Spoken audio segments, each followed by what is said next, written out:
Welcome back, folks, to the WP-Tonic this week in WordPress and SaaS. We got a great guest. I know I do often say that, but I've been watching a lot of her previous interviews.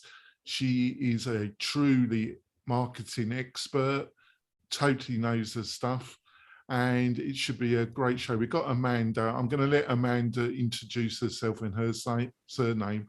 I've decided not to embarrass myself and try and pronounce it because in respect to Amanda. Amanda is the chief architect at SparkToro. We're friends of Rand.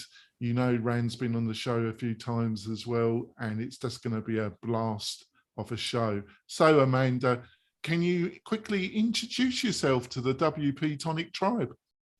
Yes, thank you so much for having me, Jonathan. My name's Amanda Natividad.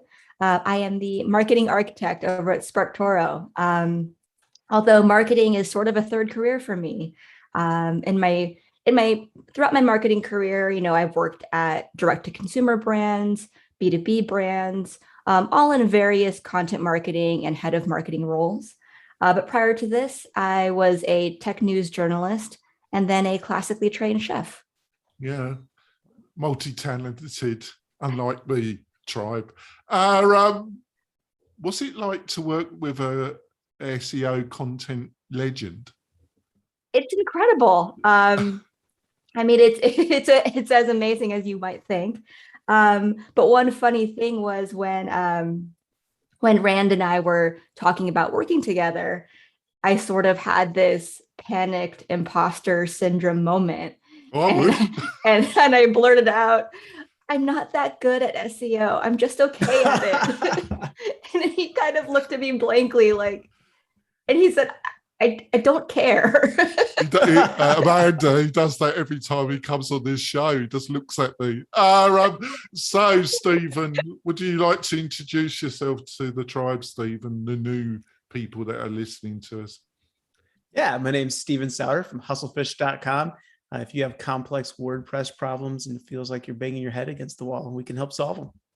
Yep, that's great. And before we go into the main part of this great interview, I want you to listen from a message from our great main sponsor. We'll be back in a few seconds. We're coming back. Like I say, you really want to utilize our sponsor service. They're the champions when it comes to podcasting. So let's go straight into it, Amanda. So content marketing, big subject, really still important, but I think it's changed quite a bit over the last couple of years. What are the main couple of things that you think have changed in the landscape, Amanda? Yeah, so I think over the past couple of years, the biggest thing that has changed is, what is it? The EAT aspects of SEO. It's like expertise, authority, and what's the last one? I'm blanking on it. People just say eat and I'm like, oh yeah. Like I know what that means, but like I always forget what each letter actually stands for. Trustworthiness. That's what it is. Go. It's expertise, authoritativeness, and trustworthiness. So I think especially in the recent, I think it was 2 years or so, you know, the algorithms have been updated to try to filter out any untrustworthy content, right? So I think that's been a pretty big change in the recent years. We've seen a lot of health and wellness websites get dinged for this, right? If they were not a trustworthy resource, if they didn't have, you know, good authority or good citations there, you know, that was certainly a big issue in health and wellness, and not even just health, right? I think also industries like finance, legal.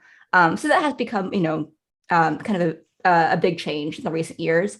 But I think, you know, overall in the past, 10 to 15 years of SEO, we've seen the industry go from what some have perceived to be kind of a spammy or kind of scammy thing where people just try to get listed in directories to, you know, business owners and marketers really trying to do a good job of providing the most helpful and valuable content to searchers. So I think we're seeing a lot of that, right? I think there are a lot of terrific examples in all industries of great blogs that are ranking high in SEO, ranking high in search, and very much deserving it.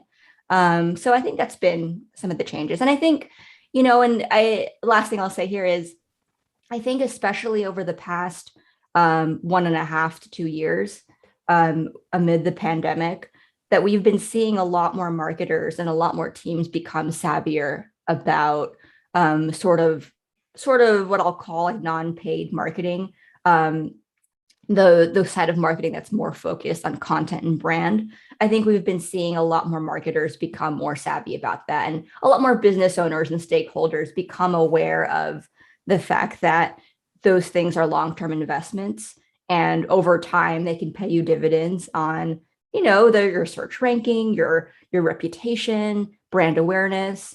Those are things that I think are becoming that, marketers are becoming more savvy about. And, I think it's been a great opportunity for content marketers over the past year, right? Because we've seen that there's been tremendous, as physical events have, had gone away last year, more and more brands had turned to content as sort of the means to replace events. And I think people are seeing a lot more success with that. When people are talking about content today, do you feel like the conversation is still primarily around written blog post SEO type stuff, or has that like expanded? Because now there's like 1,000 different ways to publish content, whether that's, YouTube or podcasts or social media. Is content still, like, when people are talking about it and referring to it, is it still like mainstream, more like long form-esque written pieces? Yeah, that's a great question. I don't know. So I think the answer is in a lot of, I don't want to say the smartest people because, I don't want to put anyone down, but I will say a lot of the, a lot of the marketing teams who are very good at brand marketing and very good at seeing their marketing efforts as a long-term investment, I think, yes, are seeing content as more than just a blog or more than long-form content. And I think people are starting to understand the need to optimize for YouTube. And that's, I think for some people, that's still kind of it's still kind of a black box, right? We don't know exactly the recipe to rank high in YouTube. I think more of us know how to do that on Google search proper, but I think people are still discovering ways to do this in YouTube. And I think, like in shows like this, right, where podcasters and show hosts are understanding the need to also cross promote or cross publish on YouTube. Like, I don't even think this is that common, right? I mean, I've seen this before, but it's not something that all podcasters do. So I think we are still kind of in these early days of reimagining what content is, and it doesn't have to be a blog.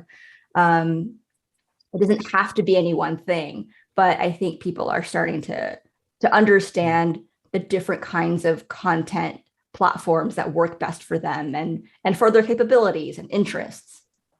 Yeah. And I think you're right. Like, somehow it always feels like it still links back to somewhere where there is written something, right? Like, like a podcast will have show notes, right? Like on their website, or a YouTube video will be posted alongside several paragraphs or something.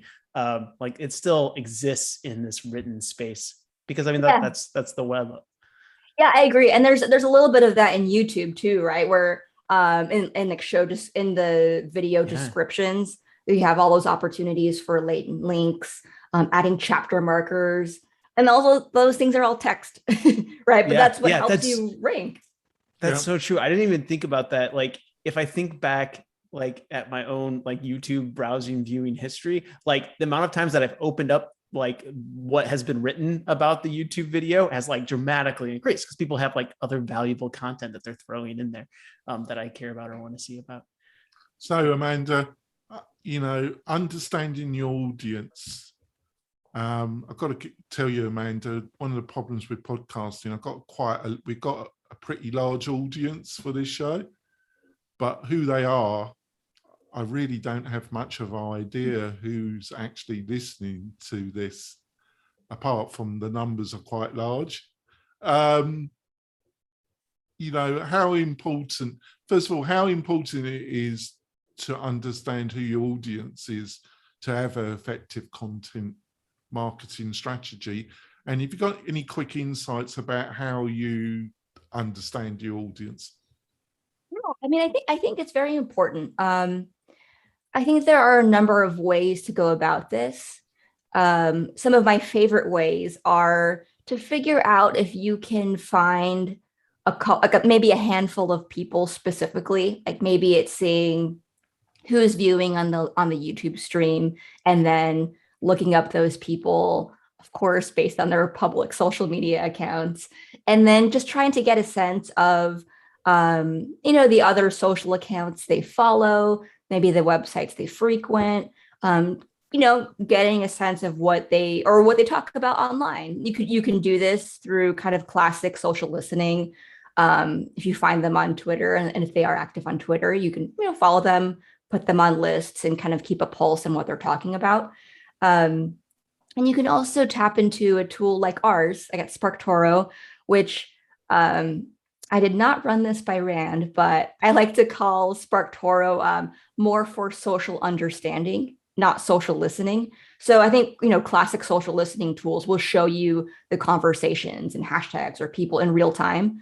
But SparkToro, we give you we update our, a lot of the social listening stuff that you would see in SparkToro, we update maybe once every 3 to 4 months.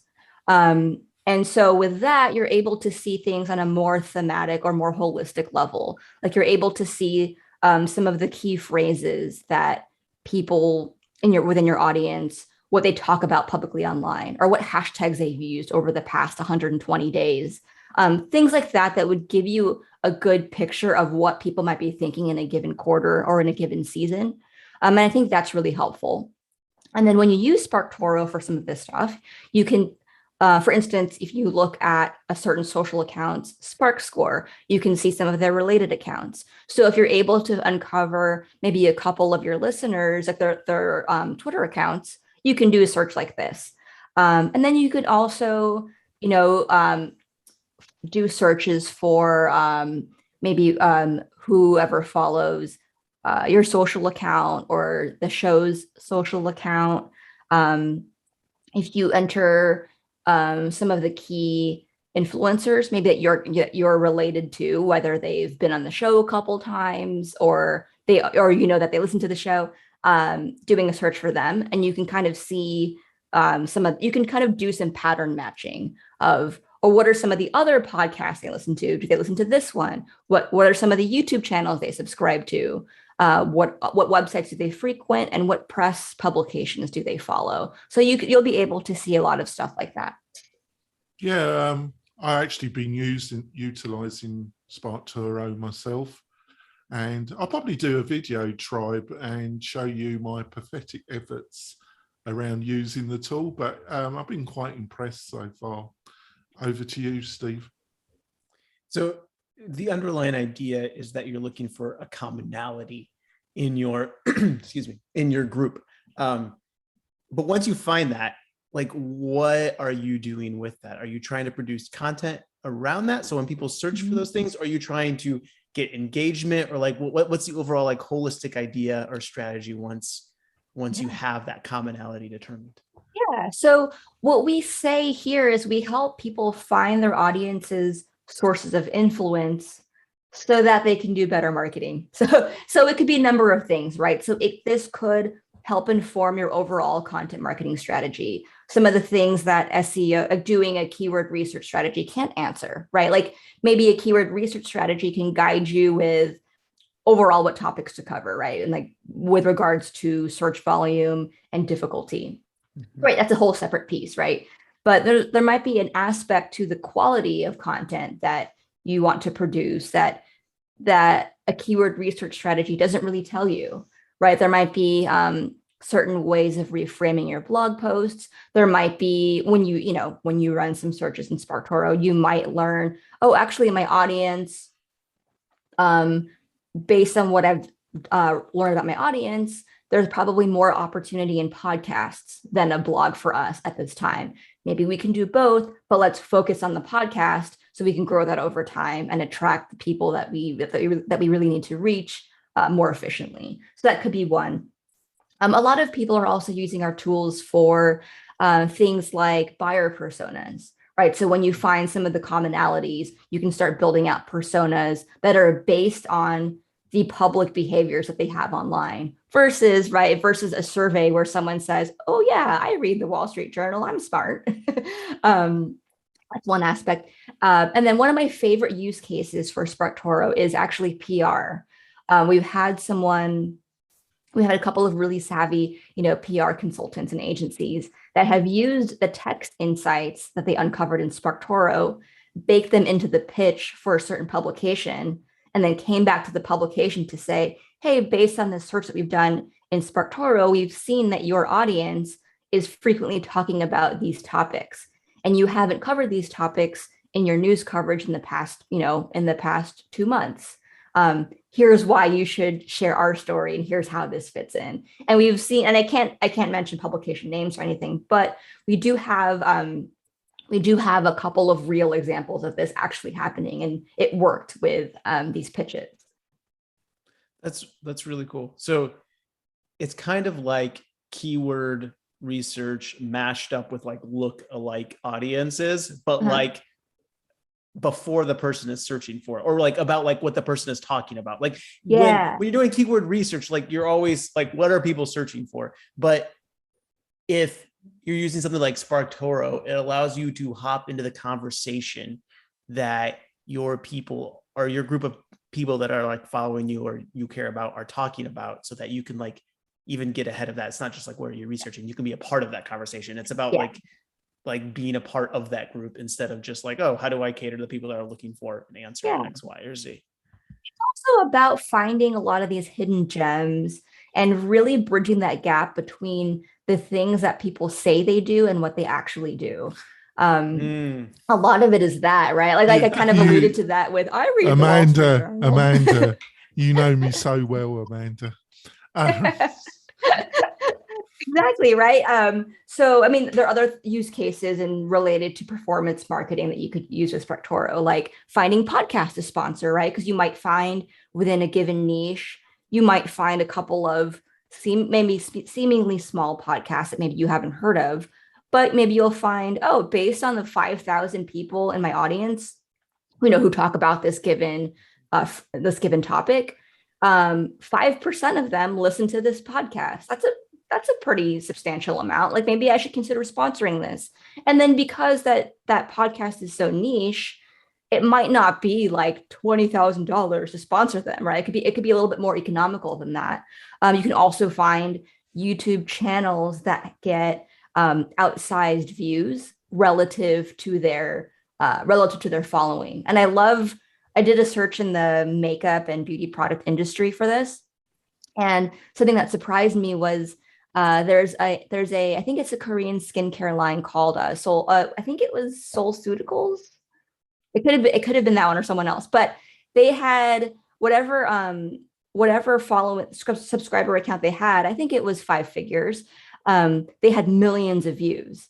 But then there was a well-known publication, I believe it was Glamour magazine. They had like over 1 million subscribers, but they only had thousands of views. I think it was like hundreds of thousands. It wasn't nothing. Yeah. But when you look at the actual view count and engagement, it was higher in the lower subscription count channel. Yeah. Like I read Glamour magazine all the time, Amanda. It's my favorite publication, actually. I knew it. Yes, I thought you would know that. We need to go for our break and listen to some messages from a couple other great sponsors of the show. We'll be back in a few moments, folks. We're coming back. I also want to point out that those couple of sponsors, they've got some great deals which you can have access to if you sign up for our newsletter.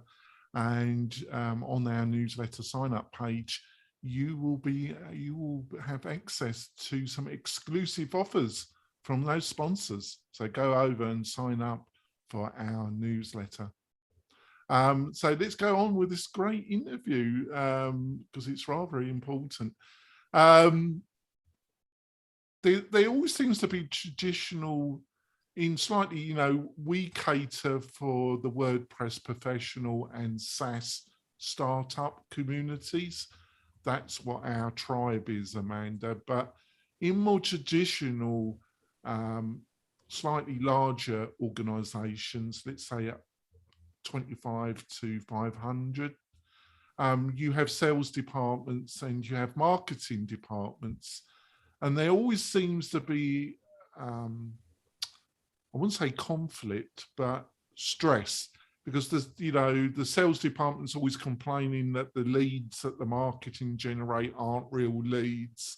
And in the marketing department's always complaining that the sales department is always short term. They want a return on investment straight away. How got any insights how that can be dealt with, so the sales and marketing departments can be blissfully aligned and everybody happy, Amanda? Yeah, that's a good question. So I mean, I have definitely worked in organizations where there was this tension between sales and marketing, where exactly what you described, we were not providing the leads that were that were highly qualified, that could progress through that funnel traditionally, right? I think, I mean, my opinion is, I think there's some systemic problems with the traditional ways we have tried to align marketing and sales.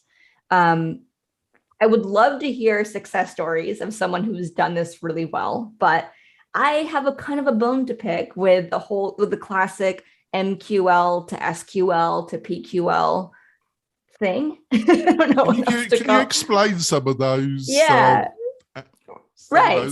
So I honestly don't even know the overall terminology of this, but in a B2B sales funnel, you might start with a marketing qualified lead, and that would be somebody who comes to your site and goes, "Great, what a lovely ebook! I want to download it. I'm going to type in my email," and they type it in, and then maybe they get an email. They open the email, click on the blog post, and then they do enough interactions over time that push them over to a sales qualified lead. And maybe the sales team thinks, great, okay, well, technically they downloaded our ebook, they read 3 of our blog posts, they must love our content, and they must be ready for a demo. So I'm going to reach out and ask for a demo. And then maybe that reader, consumer, maybe they go, okay, sure, I guess I'll take the demo, you offered it. And then they realize, I'm not actually buying right now. I don't have the budget right now. I'd rather just kind of continue to learn from your content. Maybe I'll go to your event. I don't know, but like, I'm not ready. And then that's when they hit the whiskey bottle, isn't it? It is, right? And then that's where sales says, gosh, like, you guys gave us a terrible lead. You need to fix your lead scoring. This isn't working, all that stuff, which I think what I described as a pretty classic scenario.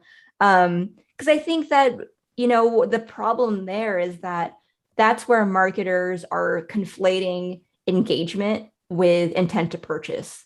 And you can have someone who loves your blog and who gets a lot of value out of it and says, like, I'm learning so much, but I'm not going to buy yet. Maybe I'll buy next year.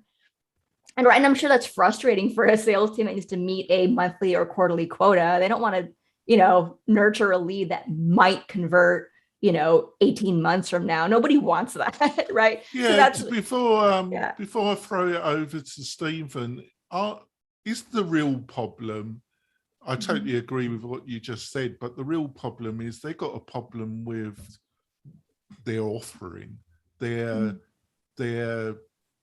copy on their key pages of their website, who they're showing, bit linked to what SparkToro is about who they're attracting to their website.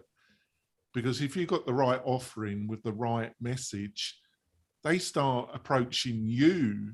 They start booking the demos. You don't have to do. Is that maybe the crux of the problem? So, right. I think that's definitely, I think that's a big part of it. I think what we need to see, or what maybe marketers or teams need to do, is kind of move more towards self-service options. And self-service doesn't have to mean, some a customer is completely on their own and can never, get support from a sales team. It's not so much that, but I think there should be elements of that baked into the offering. And you can do this with free tools, right? Maybe you have a really robust software that, is expensive, and maybe that requires some white glove service from a sales team. And I think that's fine. But I think there also needs to be a balance of these maybe lower cost or free self-service options that a potential customer can engage with, that keeps you top of mind for them, that keeps them thinking, oh, okay, like I get what SparkToro does. All right, like I get some value out of this, but when I have the budget, or when things change for me, I know I'm going to want to buy up into the premium offering. Yeah. So as we're like talking about marketing, and like SparkToro, right? It's about getting all this data about your customer and your users, and how do you use that to market it. But like another conversation that I feel like is going hand in hand right now is this idea of privacy and privacy concerns and marketing. And it feels like the more rules that get made around privacy, the harder it is to market to your segment that you're really trying to get to, because the less you know about it. But like, what are you seeing right now in that space, the space of like data mining and getting data, but also balancing it with like user privacy and how not to, I don't know, abuse the data that we have access to?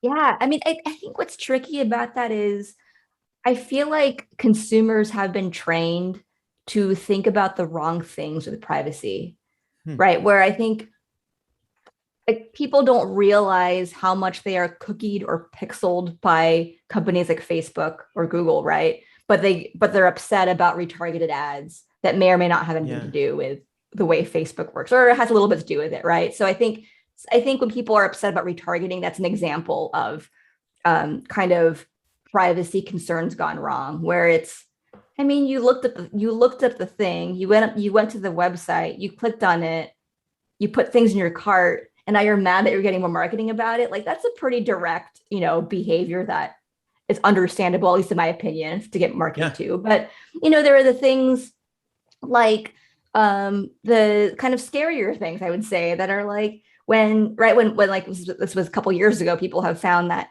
Facebook has been able to predict when a woman or when a person is pregnant. Like that stuff is kind of creepy, right? But anyway, with regards just a bit, just a little bit creepy. But I think with regards to, privacy and what marketers need to do, I mean, we at SparkToro have always been mindful about privacy and how data is used. So we've been very upfront about, the data that we gather. It's all based on what people are doing publicly online. So like private social media accounts, we don't, crawl that data because we can't. And it's also presented on aggregate, right? So we can give you text insights, like maybe just self-identifiers that people use in their public social media bios or on their profiles. But we can't tell you who's saying that, right? So we have that. And I think, as third-party cookies go away, and that's been something that's been on people's radar or on marketers' radar for a while, I kind of think that's a reason why more marketers have been kind of learning more or getting better at some of the brand and content marketing, because they've been realizing, okay, we can't just lean on these cookies to help us with our retargeting or help us with our remarketing. We need to do other things that build awareness and affinity and drive value to our readers, to help them keep coming back. Yeah, it's not just about like creepy remarketing ads. It's about building that engagement with the user.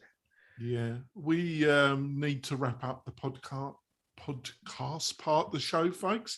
But Amanda's agreed to stay on, and we got some great other questions to ask Amanda. She truly is an expert in her field. I think she's already shown that. Also, she laughs at my jokes, which is always a blessing because they're not that funny, are they? I'm going to let Amanda tell you how we can find out more. She also SparkToro do an excellent newsletter, which was sent to me this morning, and I'll actually read it. And it had some fantastic content, Amanda. I don't know if you have a role in the newsletter. If so, you've done a great job, Amanda.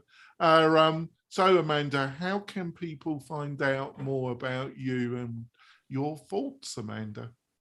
Thanks, Jonathan. So you can check us out on SparkToro.com. We do have a free plan where you get 5 sample searches per month. We also, have a couple of tiered paid plans. We also have free tools like Spark Score. And then finally, we have the audience research newsletter, which Jonathan very kindly complimented. You can find that all on our website, SparkToro.com. And then as for me, you can find me on Twitter at AmandaNat. And my personal site is amandanat.com. And what I love about the SparkToro, because I've been using it for the past few months, is that obviously I follow Rand's new blog posts and that. But what's also been great to see is how you built out the educational content on the SparkToro website, and they provide some excellent training materials now from Rand and the team that really explains how to utilize the tool. So please do a dive in that before you really get stuck into it. It will become much more useful to you. Also, so Stephen, how can people find out more about you? Yeah, head over to hustlefish.com or reach me at my email, steven@hustlefish.com.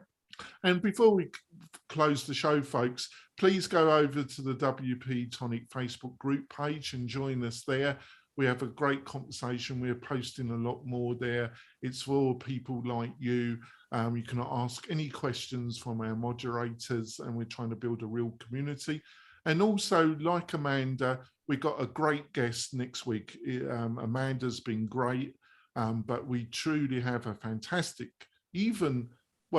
we got Dr. Sherry Whaling joining us, the other half of Rob Rayling, the founder of Drip and Startups for the Rest of Us podcast. Sherry is just a fantastic psychologist, and we're going to be doing a deep dive in what are the characteristics of founders and business owners, and why are some certain very large business owners a bit psychopathic. We'll be diving in a deep dive with Sherry, and she's just a fantastic, like Amanda, so knowledgeable. We'll be back next week. Please join us. We'll see you soon, folks. Bye. So, Amanda, what would the problem with a lot of YouTube and a lot of podcasting is you don't get you can't prove to the people that are advertising or thinking of sponsoring you or doing a partnership, this will lead to this many sales. This, especially in smaller companies, because it is important. They can't spread their money everywhere. They've got to get a return. But there seems to be an ongoing conflict there. Is there got any insights in that, or do you just have to have a balanced view about it and have kind of long-term sponsorships and short-term, to get more leads? Because if a company can't get leads, it's the same thing with SparkToro. You must have a short, medium, and long-term marketing strategy for SparkToro. How do you balance it, Amanda? The short-term and long-term strategy? Yeah. So the way I think about it at SparkToro is we very much focus on chill work here. So with chill work, you work at, yeah. Rand he has a nice blog post on this, on chill work versus hustle or hustle culture. And the whole notion with chill work is that, you're making more strategic decisions where you're hopefully putting in a little bit less effort to get bigger outcomes or more meaningful outcomes. And that's very much how we approach everything that we do. The way I see it is everything that we do should serve at least or more than one purpose, right? So, for instance, our event series, the SparkToro office hours, it's most every other Thursday. Part of that is overall awareness, because it's free to join. Anybody can join, you just sign up to attend. It's also an opportunity for us to help people with their overall marketing strategies, right? So any marketer or anyone who's interested in marketing can attend. We try to make the content accessible to anyone at any level. And then finally, we also try to make sure that it's valuable for SparkToro users. So we usually work in, like last week, for instance, we had our whole session on creating marketing messaging that's effective. So we had a presentation on a lot of examples of really great companies who have very strong messaging. But then we also back that up into, okay, how can you use SparkToro to help inform your efforts so that you can write great copy or great messaging? So you can see here that in this example, the buckets that we're hitting are brand awareness, engagement, and retention. So that's how we see that. And then as we zoom out in the longer term, we'll see, this gives us a nice repository of content for the YouTube channel. It gives us more opportunity to create blog posts. Like about a month ago, I hosted an office hours on cold outreach, but turned that into a 2,000 word blog post, which got pretty good traction in our community. So that's kind of how we see things. Yeah, it serves in the immediate term, it serves a couple of purposes, but then in the longer term, it becomes a couple of different assets. I see it kind of like tribe building. You're kind of trying to build your tribe, like what was the book, The Purple Cow? Well, that's a bit different, the concept, right? Over to you, Steve. I'm always curious how companies use their own tools, because you're inside building your own tool, but I'm sure you also use it too. What are some examples that you've used SparkToro for to help build that tribe and to connect with those people? A lot of the way that I end up using SparkToro is on behalf of customers. So when people ask us questions, someone will ask us a question how do I reach my audience? I've never used this. I'm not really a marketer. I'm just filling in for this role. How do I find people? Right. And that's a pretty basic question. But then it's stuff like that I find really fun and interesting, where I'm like, how would I do that if I wasn't a marketer? And usually what I end up doing is I run a bunch of related queries and then I pattern match or find commonalities. So the example here was, this person was, I think they worked it was a craft beer company. And he was like, what do I do? And then what I did was I searched for different kinds of, I did a couple of SparkToro searches for my audience frequently talks about. And then I tried a couple of beer types like stout, IPA, or just typing in pale ale to see what was there. And then I also layered on location because they were a local brewery. And I thought, well, if they're a local brewery, they probably don't care about reaching everyone in the US. It's probably in their state. So then I layered on the state and then tried to find other text insights. Okay, the people who live in Wisconsin who talk about craft beer, what are some of the other things that they talk about, or other food, or maybe it might be other foods that they mention. And so I feel like I found maybe a local cheese or a type of cheese. And I thought, that's interesting, beer and cheese. Okay, that could match up. And so then I went down that rabbit hole and found, hey, maybe there are some cheese companies or cheese manufacturers that you might want to partner with. There could be a giveaway you can do together. Maybe you can do some co-marketing with a special event, maybe. But that's the kind of stuff that it's more fun when you can get kind of in the weeds with a really tactical example like that. Yeah, that's awesome. Because in my head, all of a sudden, it's if I like just playing through the scenario, like if I was a beer company and I was like, oh, I want to form a partnership with a cheese company, I could just send an email to the guy and be like, hey, let's partner. And like, who knows if that works out or not. But if you approach that with like, you know what, X amount of percentage of the people that like drink our beer also love your cheese, like let's do something, that becomes like an incredibly more compelling business case to kick off a partnership with than just a random stab in the dark. Totally. And then you can say, you can build that into your outreach, right? To say like, hey, I use a tool called SparkToro and I found, based on this, like, like of the 1,000 people that follow me or whatever it is, like 10% of them also talk about your cheese. Like, I know it's not a huge number, but that's kind of interesting. Let's do something together. It's definitely significant. If there's 10%, there's got to be even more that love it. Yeah.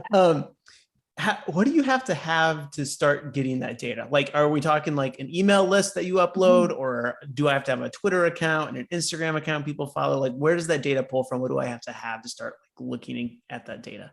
That's a good question. I don't know a lot of the nitty gritty of the data, but because we do work with a bunch of different data sources, one of which is Twitter. And then we also integrate with other social accounts. Like there is, obviously there's YouTube, LinkedIn, Facebook, Instagram, GitHub. So a lot of these, whatever's publicly available there.